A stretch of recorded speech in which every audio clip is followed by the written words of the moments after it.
Hi friends, so my name's Trish Roberts. Excuse me for wearing the sunnies, but I have sensitive eyes and I'd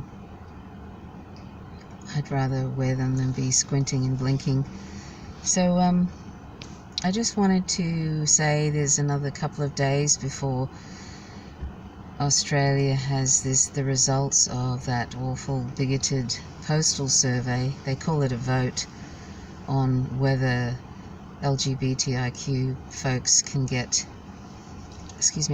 married legally in Australia. It's kind of hideous, and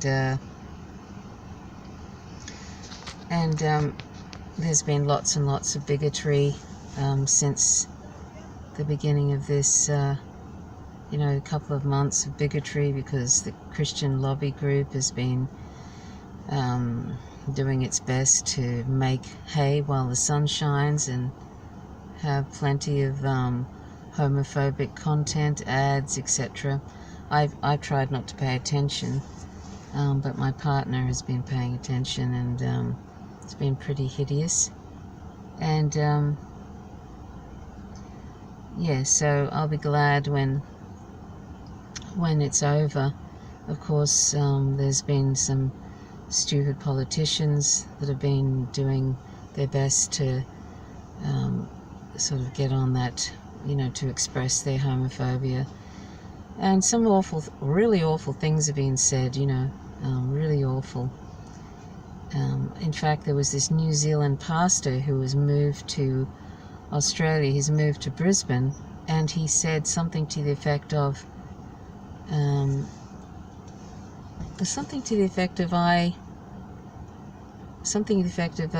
hope that a bullet goes through their brains when they kiss, or something hideous like that. So, it's I don't know. I've always, as I've said in my other, in another vlog I did, I don't understand homophobia at all, and I've often just laughed it off in my life, because it just makes no sense to me whatsoever.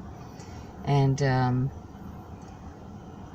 I came out when I was 23, and I came out to my mother, and she was relieved that I wasn't going to tell her that I was pregnant. She was more worried about that than when I told her that I was gay.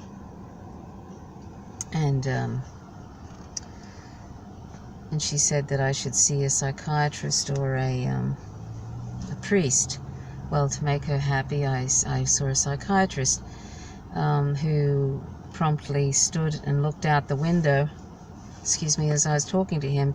That's how interested he was in me, and also how little respect he had. I mean, if you know anything about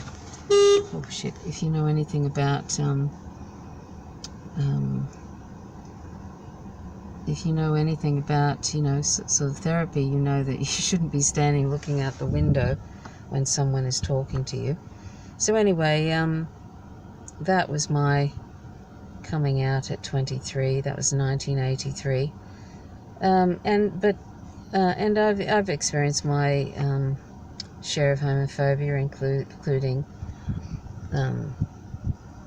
when I came out to someone, my best male friend, who I'd been doing yoga with for a year. He sexually assaulted me, so that was my coming out to a friend. And then I proceeded to have panic attacks after that for a few years, on and off. And I've had born-again Christians surround me and outside a venue, an LGBTQ dance venue, and I was with my partner at the time. This was in 1989, and they were all sort of doing threatening kind of behavior. They were all boys, and they surrounded us. So we made a hasty exit back into the dance. And I've had friends at that time in Melbourne who were female friends who were beaten up outside venues. So it's been and I've had instances like that, and of course there's homophobia that happens, and you don't even know it's happening. People just don't choose you for jobs, or they don't choose you to do things with them because they know you're gay and they prefer straight people or whatever. You just don't know. There are things that you just don't get picked for, and you never really know. That's the thing. And it's always plausible deniability, isn't it? People never ever say, I didn't want a gay person working for me or in our group or whatever. You'll never find that out. I remember when we moved to for a short time. It was actually not that short, really. I suppose a four-year period in a small town in Tasmania up north.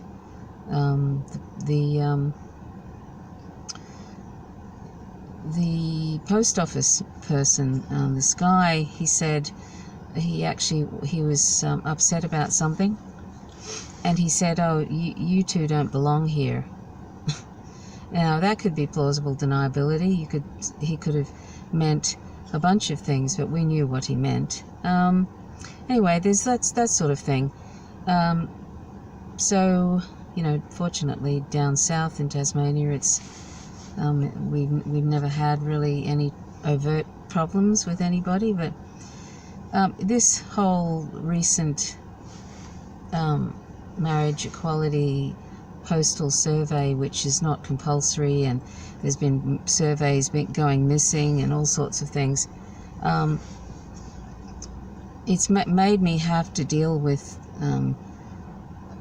you don't even have to look for it, but it's made me have to deal with the unfortunate Australian Christian lobby, and I put Christians in quotes, and their awful homophobia and some other things, and Tony Abbott, who's a former Prime Minister who was kicked out after a year or so of being Prime Minister because he's such a dill. So, there's been all sorts of awful homophobia during this last couple of months, including some stupid, somebody had a ute and put marriage man equals woman on the back of their ute, a big painted sign, which my partner and I were very tempted to go and spray paint it or something like that, but since it was bolted down to his truck, we didn't want to get done or anything for vandalizing someone's truck. So anyway, but it's not been fun, and now we have to have this damn result, and it's just,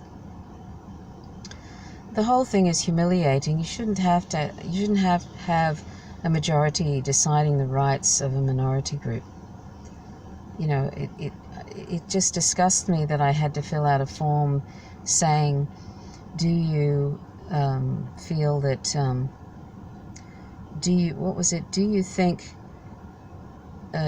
should marriage be legal for same-sex couples or something? It was something like that. I mean, it's just disgusting and offensive, and I had to fill that out. So, it's been kind of awful, and it's all the government's fault, because most Australians are totally fine with gay people, totally. It's not a matter of tolerance, they just are fine with it.